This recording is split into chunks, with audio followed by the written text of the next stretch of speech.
Ellen DeGeneres is a bitch. What? What?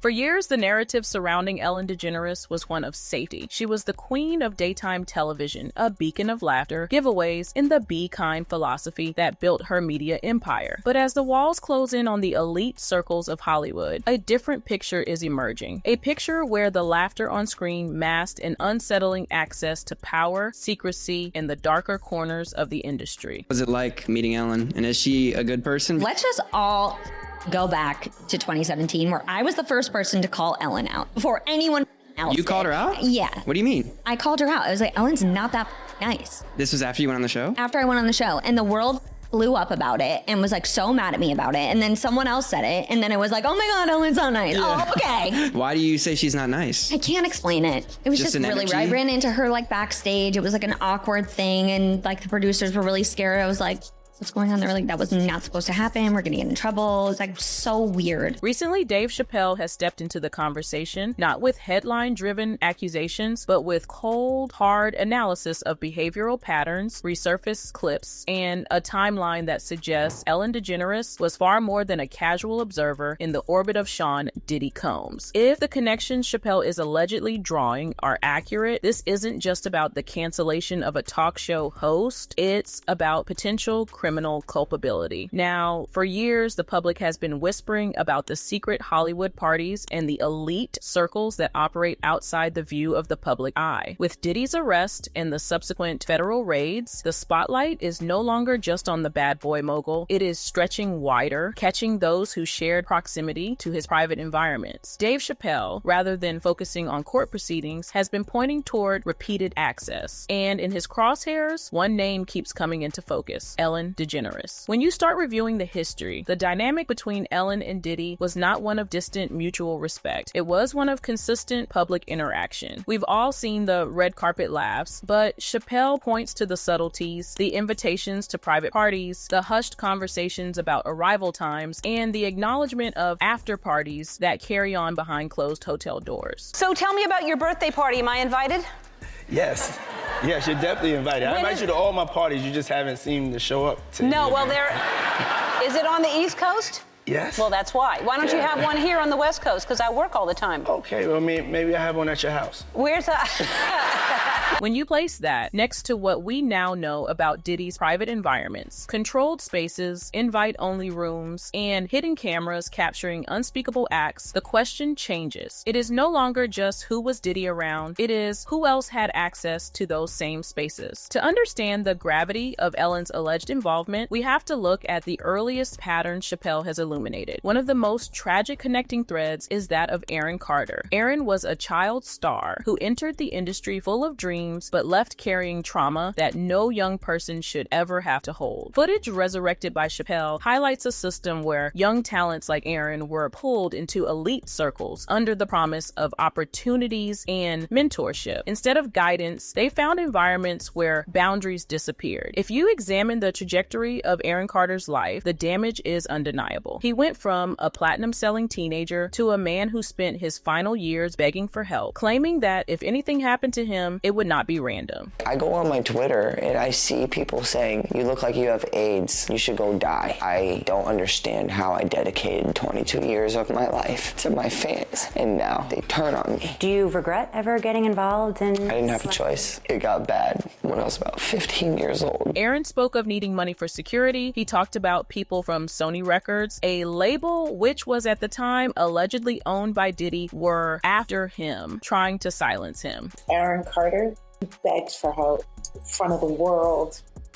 He begged for financial support to help get him a private security team to keep him alive. He said on numerous occasions, if anything happens to me, I promise you, I am not vital.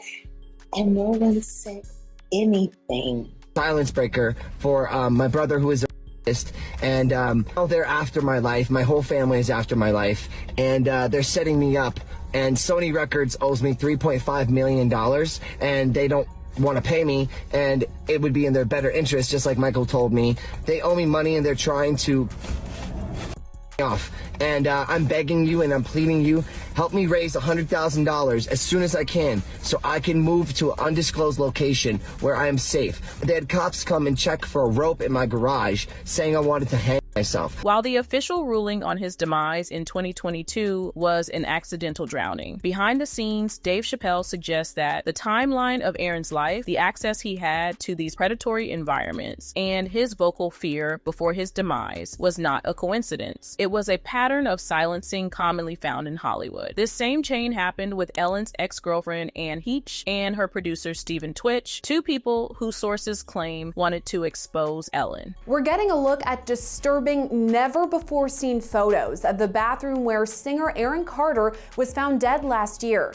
Carter's mother, Jane Schneck, posted the photos to her personal Facebook page on Wednesday, writing, quote, "Still trying to get a real investigation for the death of my son, Aaron Carter." Actress Anne Heche remains in a coma after that fiery car crash.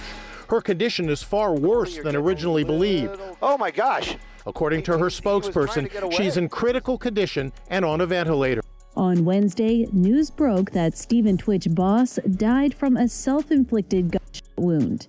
And now, ET has learned that the former Ellen Show DJ left a note behind indicating that he couldn't go on. Appearing in this same narrative is Justin Bieber. Footage has long circulated of a young Bieber spending 48 hours with Diddy, a video where Diddy jokes about having custody of the then teenage superstar and promises they are going to go full crazy. It was content played off as a joke at the time, but in the wake of the Diddy lawsuits, that video has taken on a sinister tone. And sitting in the middle of this dynamic yet again is Ellen. And he knows better than to be talking about the things that he does with Big Brother Puff on national television. He's having 48 hours with Diddy, him and his boy. They're having the times of their lives. In fact, we have seen Ellen interact with Bieber, often in ways that showcased an uncomfortable fixation. She projected an image of the cougar ant, but when you reframe those interactions through the lens of the Diddy allegations, the jokes about inviting Bieber over to her house, the gifts, the comments about his age, it all begins to look like the normalization of grooming behavior. Ellen wasn't just a bystander to the culture that exploited Bieber. She was actively participating in the public flirtation with a minor, operating under the shield of comedy. When I have a job, then what happens is that they have to kiss me sometimes. We've discussed this many times. Right. But when I don't have a job, nobody, did you see? No! Oh my God, no!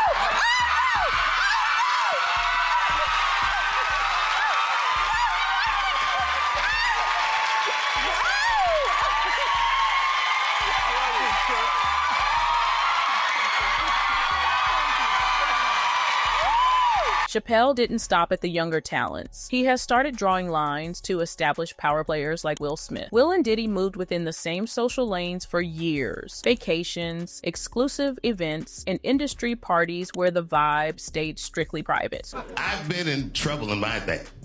Well, I've been in a lot of trouble in my day, but man, let me tell you something. This guy, Puffy, buddy, this guy is in an enormous amount of trouble. I don't think I've ever seen anything like this.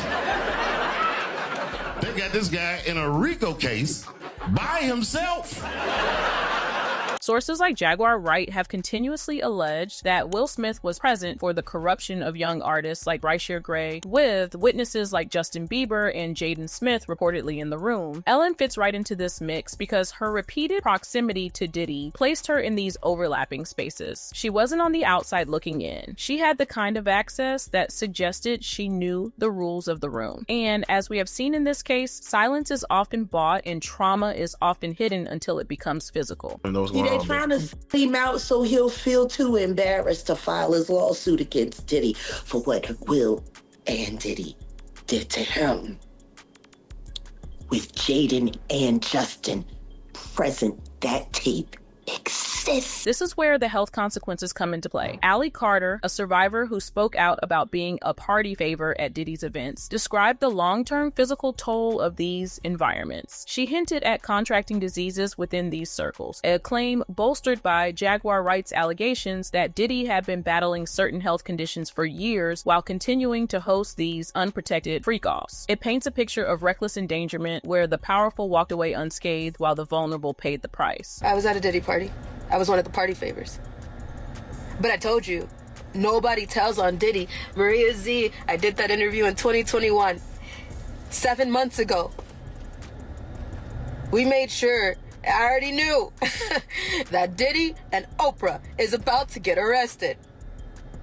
I already knew that 7-8 months ago. Ellen's connection here comes through the shared circles, decades of attending the same private controlled environments. If the rumors of freak-off tapes being in the possession of the FBI are true, and if certain names are on those tapes, the consequences are not just reputational, they are legal. And that brings us to the elephant in the room, the alleged tapes. According to sources close to the investigation and whispered in comedy circles, there is a fear that a specific tape, one involving Ellen DeGeneres, might see the light of day. If Dave Chappelle is teasing this on stage, it suggests he has seen something or heard from someone who has. The daytime television persona, the be kind mantra, the friendly dancing. What if it was all a cover for a person who helped facilitate or at the very least overlooked some of the most heinous acts in recent Hollywood history? The online community has been going loud about all of this, and now it's forcing us to ask a difficult question. How many young individuals got pulled into these worlds, thinking it was their shot at success, only to leave changed forever? And if these tapes surface, will Ellen DeGeneres face the music, or will she simply just disappear into the annals of disgraced celebrities? The story is far from over, but one thing is certain: the mask of comedy is starting to slip, revealing something much darker underneath. Right now, we want to know what your thoughts are about this, so be sure to leave them down in the comments. Don't forget to hit that like and subscribe button too, and watch this next one cause things get even more interesting.